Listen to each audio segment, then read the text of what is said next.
दोन उमेदवारांच्या प्रचाराबद्दल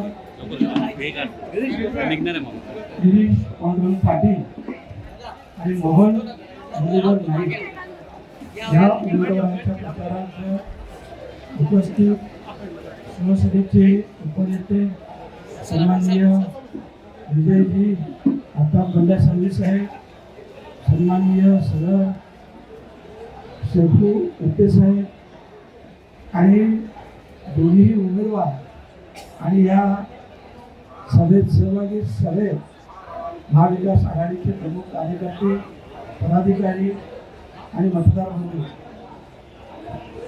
खरं म्हटलं तर ठाणे जिल्ह्यातील कल्याण कृषी उत्पन्न बाजार समिती ही महत्त्वाची बाजार समिती आहे. गेले अनेक वर्ष मी जरी इथं आलो नाही परंतु मी सगळं ऐकलं होतं. तिथली जी उलाढाल आहे, इथलं जे कामकाज आहे ते खूप मोठ्या प्रमाणात आहे. परंतु इथली जी अवस्था पाहिली, दुरावस्था, ते खूप वाईटही वाटलं की एवढी मोठी कृषी उत्पन्न बाजार समिती जिथं डेव्हलपमेंटचा किंवा नियोजनाचा अभाव शून्य आहे, काहीही नाही. मला एवढे वर्ष कोणी सत्तेत असतील नसतील त्याबद्दल मला बोलायचं नाही, परंतु इथली अवस्था पाहिली ही खूप वाईट अवस्था आहे.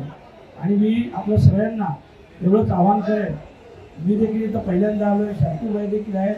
आल्या शांतूबाईंनी मला सांगितलं, इथली सगळी परिस्थिती सांगितली.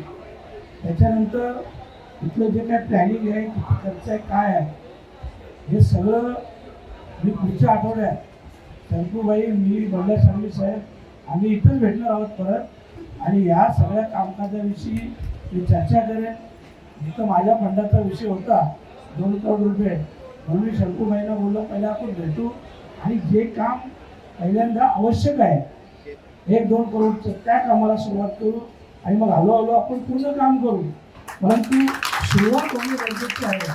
आणि म्हणून या कृषी उत्पन्न बाजार समितीमध्ये आवश्यक त्या सगळ्या सुधारणा ह्या नक्की आम्ही करू. फक्त मतदारांना माझं एवढंच आव्हान आहे की एक वेळा माझ्यावर आणि सगळ्यांवर आमच्यावर विश्वास ठेवा. पुढील 5 वर्षात जे काही आपल्यासमोर काम होईल या सगळ्या गोष्टींच्या आपण सगळे सोबत असाल.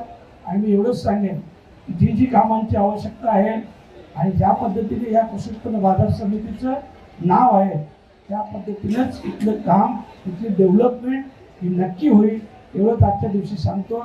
आणि सगळ्यांना आवाहन करतो पुन्हा एकदा की आपण आमच्या दोन्ही उमेदवारांना जास्तीत जास्त मताने निवडून आणा.